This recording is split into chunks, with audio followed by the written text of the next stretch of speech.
दोस्तों, किस्सा कहानी में आपका स्वागत है। मैं हुमान सिंह और आज मैं वर्ल्ड की टॉप 50 शॉर्ट स्टोरीज में से एक स्टोरी जिसका नाम है the country of the blind. Writer हैं, बहुत ही फेमस इंग्लिश राइटर हैं जिनका नाम है H.G. वेल्स। ये कहानी है साउथ अमेरिका बेस्ड एक आइलैंड की, जहाँ के सारे लोग अंधे हैं। तो वहाँ एक ऐसा इंसान आता है जिसकी आंखें ठीक है, वो सब कुछ देख सकता है।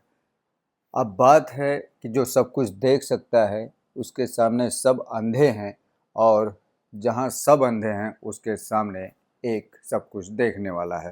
तो इसी के ऊपर ये कहानी है।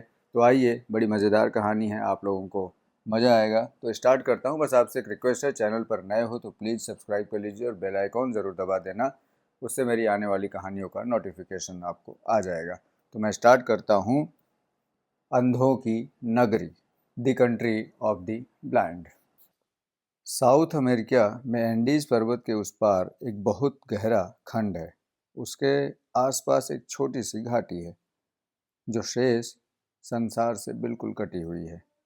उस घाटी के सभी लोग अंधे हैं और पिछली 15 पीढ़ियों से यहाँ एक भी ऐसा बच्चा पैदा नहीं हुआ जिसकी आंखों में रोशनी हो। ये बीमारी कैसे फैली और ये प्रदेश शेष दुनिया से कैसे कट गया, इसका कोई प्रामाणिक विवरण नहीं मिलता। पुराने लोग तो इसे पापों का फल कहते थे, क्योंकि छूत लगने या अन्य किसी बीमारी की बात तो वे सोचते ही नहीं थे। पर अभी हाल ही में एक विवरण मिला है जो उस आदमी द्वारा दिया गया है जो पहाड़ से गिरकर उस घाटी में पहुंच गया था और फिर वहां से निकल भागा था। उसका नाम था नूनेज। वास्तव में एक बार अंग्रेज का एक दल एंडीज पर्वत पर चढ़ने के लिए इक्वाडोर पहुंचा तो उनके साथ आया स्विट्जरलैंड का एक मार्गदर्शक बीमार पड़ गया। उन्होंने उसके स्थान पर एक स्थानीय व्यक्ति को रख लिया। यही व्यक्ति था नूनेज। अंग्रेजों का ये पर्वतारोही दल जब एंडीज की एक चोटी के निकट पहुंचा तो उन्होंने एक स्थान पर पड़ाव डाल दिया, क्योंकि उस दिन वे आगे नहीं बढ़ पा रहे थे। नूनेज रात को अपना तंबू ठीक करने के लिए उठा और अपनी कुदाली से उसने एक पत्थर को हटाने की कोशिश की। उसने कदम आगे बढ़ाया ही था कि वो पहाड़ के दूसरी ओर फिसलकर गिर गया। पहाड़ के दूसरी ओर सीधी ढलान थी, चारों ओर नरम नरम बर्फ गिर रही थी। नूनेज लुढ़कता हुआ इतना नीचे चला गया कि उस ओर से उसका अपना पड़ाव दिखाई तक ही नहीं दे रहा था। कई घंटे बाद नूनेज को होश आया तो उसने इधर उधर देखा। उसकी समझ में ही नहीं आया कि वो कहाँ है। उसने देखा कि उसके कोट के सब बटन टूट गए हैं और उसकी टोपी उड़ गई है। उसकी कुदाली भी आसपास कहीं नहीं थी। उसकी जेब में से चाकू भी गिर गया था। उसने अपने सब अंग हिलाकर देखे, कोई हड्डी टूटी नहीं थी। धीरे धीरे वो वहाँ से उठा। उसे दूर पानी का एक चश्मा दिखाई दिया और वो उसी तरफ चल दिया। वहाँ पहुँचा तो देखा कि शीतल जल नीचे की एक घाटी की ओर बह रहा है। उसने पानी पिया और मुंह पर छींटे मारे। अब उसे पूरा होश आ गया था। उसे याद आया कि उसके तंबू का बांस हिल रहा था। उसे ठीक से ठोकने के लिए वो रात को उठा और तभी वो गिर पड़ा था। वो हैरान था कि इतनी ऊंचाई से गिरने के बावजूद उसे चोट क्यों नहीं लगी। जब अंधेरा हटा तो उसने देखा कि कुछ दूर एक हरी भरी घाटी है और वहाँ कई मकान बने हैं। नूनेज उसी तरफ चल दिया। जब वो बस्ती के पास पहुँचा तो उसने 3 आदमियों को पानी से भरे डोल ले जाते देखा। उसने जोर से आवाज़ लगाई। वे तीनों आदमी खड़े हो गए और इधर उधर देखने लगे। उसने फिर आवाज़ लगाई। वे तीनों आदमी फिर इधर उधर देखने लगे। नूनेज उनकी हरकतों को देखकर हैरान हो उठा। कुछ देर बाद उसने अंदाज़ा लगाया कि वे लोग शायद अंधे हैं। फिर उसे याद आया कि उसने बचपन में अंधों की नगरी के बारे में सुना था। हो ना हो ये अंधों की नगरी ही है। अब वो बड़े आत्मविश्वास से उस तरफ आगे बढ़ा। उसने अंधों में कान्हा राजा के बारे में पढ़ रखा था और तो उसकी दोनों आंखें भी ठीक थी। वो अपने आप को राजा समझने लगा। जब वो वहां पहुंचा तो उसने देखा कि मकान एक पंक्ति में बने हुए हैं, सड़कें बहुत साफ हैं, हरे भरे खेत लहलहा रहे हैं। वो उन 3 आदमियों के पास पहुंचा। वे टूटी फूटी स्पेनिश भाषा में आपस में बातें कर रहे थे। एक ने कहा, ये कोई आदमी है या प्रेतात्मा जो चट्टानों से नीचे आया है? दूसरे ने पूछा, भाई पेड्रो, ये कहाँ से आया है? उन चट्टानों से उतरकर आया है, तीसरे ने कहा। इस पर नूनेज बोला, मैं उधर पहाड़ से आया हूँ। वहाँ बगोटा का नगर है जहाँ हजारों आदमी रहते हैं। उस पूरे नगर को एक दृष्टि में देख भी नहीं सकते। दृष्टि? दृष्टि क्या होती है?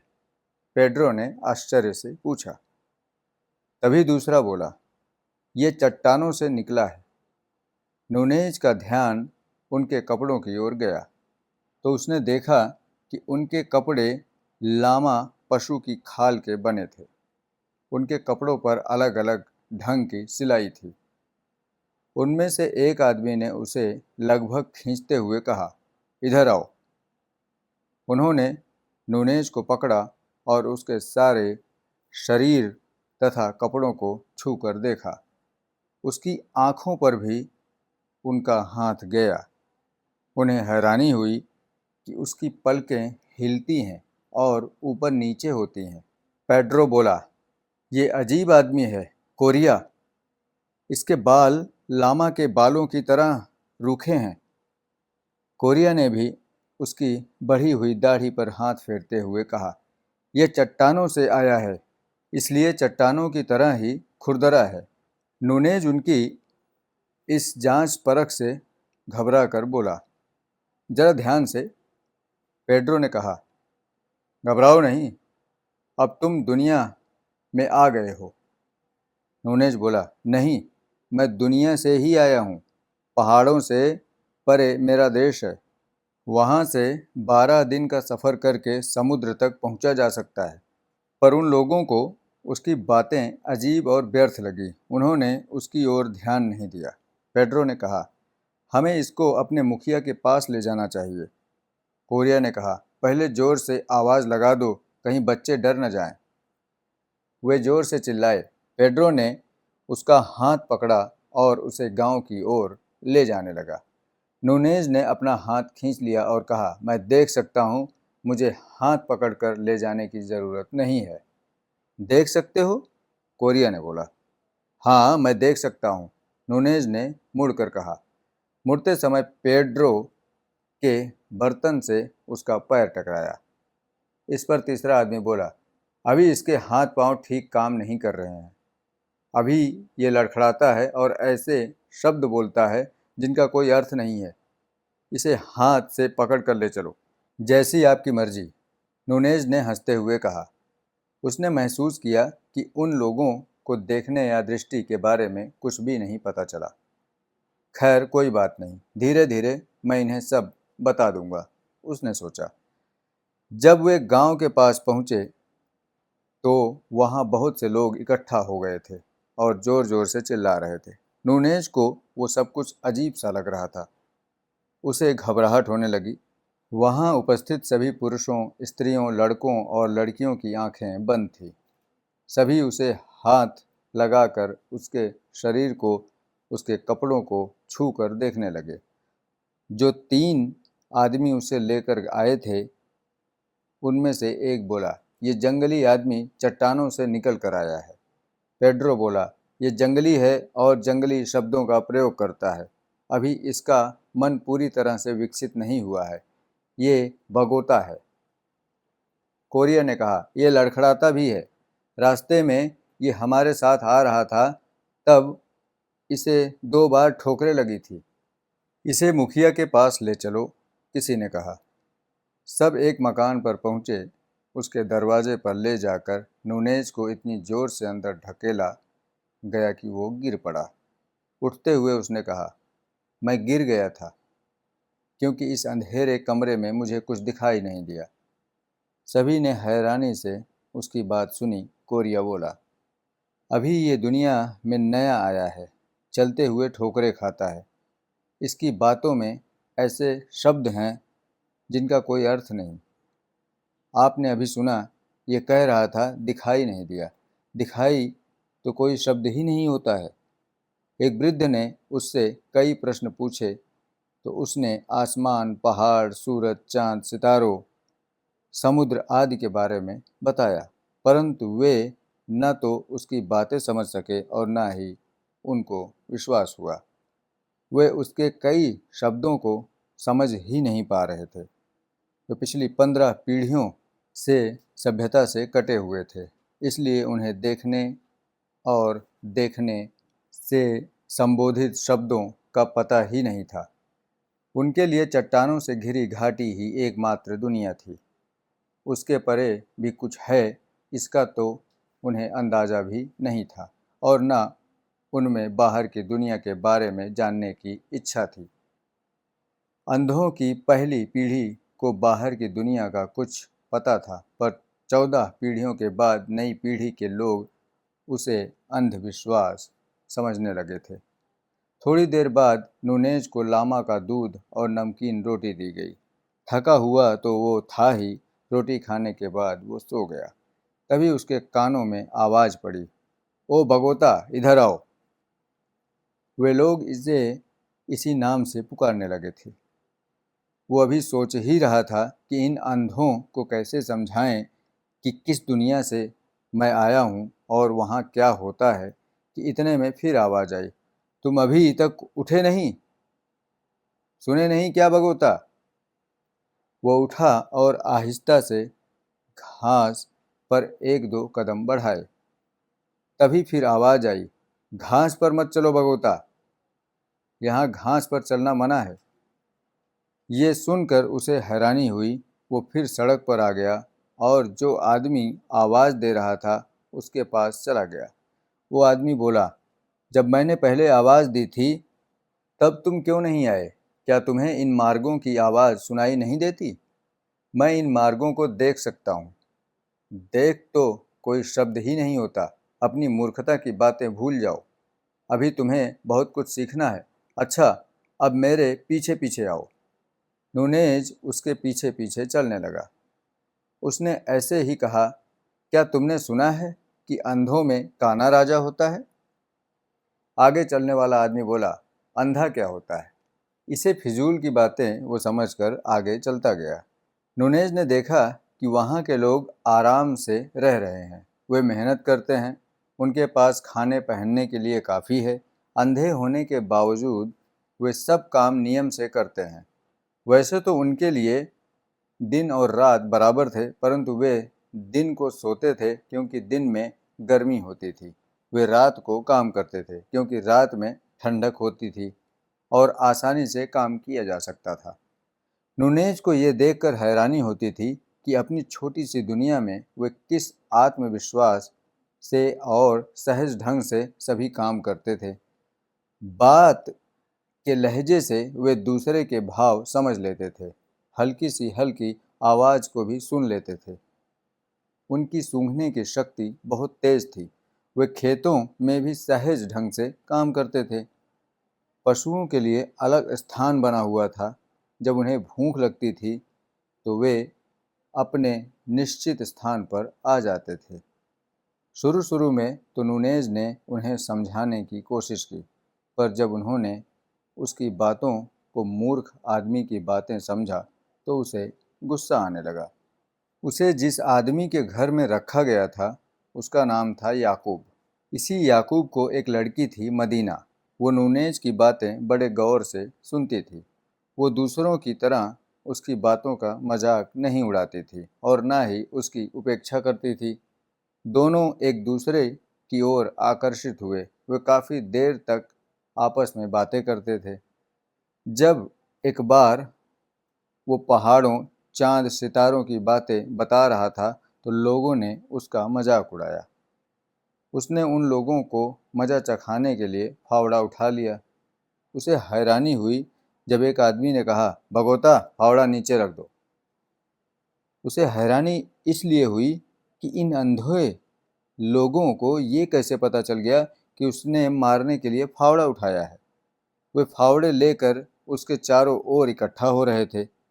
उसने चिल्लाकर कहा, मेरा रास्ता छोड़ दो, नहीं तो मैं तुम्हें मार दूंगा। लेकिन इसका कोई असर न पड़ा और वे उसे घेरने लगे। सबके हाथों में फावड़े थे और वे आगे बढ़ रहे थे। नुनेज घबरा गया और एक ओर को भाग निकला। वो घाटी के बाहर चट्टानों पर चढ़ गया, पर 2 दिन उसे कुछ खाने को न मिला तो उसने हथियार डाल दिए। वो वापस आ गया और बोला, मुझसे गलती हो गई थी, अभी यहाँ मेरा मन लगा नहीं है, आप जैसा कहेंगे मैं वैसा ही करूँगा। वास्तव में देखना कोई शब्द नहीं है। अंधों की नगरी के मुखिया ने उसे माफ़ कर दिया, क्योंकि उसकी बातों से स्पष्ट था कि धीरे धीरे उसका मन विकसित हो रहा है। वो फिर याकूब के घर में रहने लगा। उससे छोटा मोटा काम करवाया जाता था। याकूब की लड़की मदीना से बात करके उसे कुछ संतोष मिलता था। दोनों में बहुत अधिक प्रेम हो गया था। इसकी चर्चा भी होने लगी थी। शीघ्र ही मदीना की बड़ी बहन ने याकूब को सारी बात बताई। याकूब ने अपने नगर के बूढ़े वैद्य से बात की। वैद्य ने कहा कि वो सोचकर बताएगा। फिर एक दिन वैद्य ने आकर बताया कि बगोता अर्थात नूनेज इसलिए मंदबुद्धि है क्योंकि उसकी पलकें खुलती हैं और बंद होती हैं। यदि उसकी पलकें बंद कर दी जाएं तो वो सामान्य व्यक्ति बन जाएगा। याकूब ने नूनेज को ये बताया। नूनेज पहले विरोध करके देख चुका था। उसके पास स्वीकृति देने के सिवा कोई चारा भी न था। उसने हाँ कर दी। ये तय किया गया कि 8 दिन बाद उसकी पलकें बंद कर दी जाएंगी। इन 8 रातों को वो सो नहीं सका। 8वें दिन जब वो उठा तो उसने सोचा, ये चांद, सितारे, पहाड़ और अन्य सभी चीज़ें आज के बाद वो नहीं देख सकेगा। वो ऐसी महत्वपूर्ण बात के लिए अपने आप को तैयार नहीं कर पा रहा था। आंखें होते हुए भी इन मूर्खों के कहने से अंधा बनना, ये विचार ही उसके मन को साल रहा था। आखिर उसने वहाँ से भागने का निश्चय कर लिया। वो उठा और उस घाटी के बाहर की चट्टानों की तरफ चुपके से चला गया। बहुत कठिनाई से वो ऊपर चढ़ने लगा। कई घंटे की मेहनत के बाद वो ऊपर चढ़ पाया। वहाँ से उसे पेड़ दिखाई दिए। पेड़ों के सहारे वो आगे बढ़ता गया। अब उसे दूर एक मार्ग दिखाई दे रहा था। उधर बढ़ने से पहले उसने अंधों की नगरी की ओर मुड़कर देखा। वो थक गया था। उसके कपड़े फट गए थे। वो भूखा था, पर वो संतुष्ट था। वो अंधों की दुनिया से निकलकर अपनी दुनिया में वापस जा रहा था। दोस्तों, ये थी H.G. वेल्स की कहानी the country of the blind. आप लोगों को कहानी कैसी लगी कमेंट में ज़रूर लिखकर बताइएगा। ये कहानी हमें यही सिखाती है और बताती है कि जो जहाँ है उसी को श्रेष्ठ समझता है और सर्वश्रेष्ठ खुद को मानता है। तो दोस्तों, कहानी को लाइक ज़रूर कर दीजिएगा अगर आप यहाँ तक सुन रहे हैं, और बने रहिए किस्सा कहानी बाई मान सिंह पर। मिलते हैं अगली वीडियो में। अपना ख्याल रखिए, अपनों का ख्याल रखिए। धन्यवाद।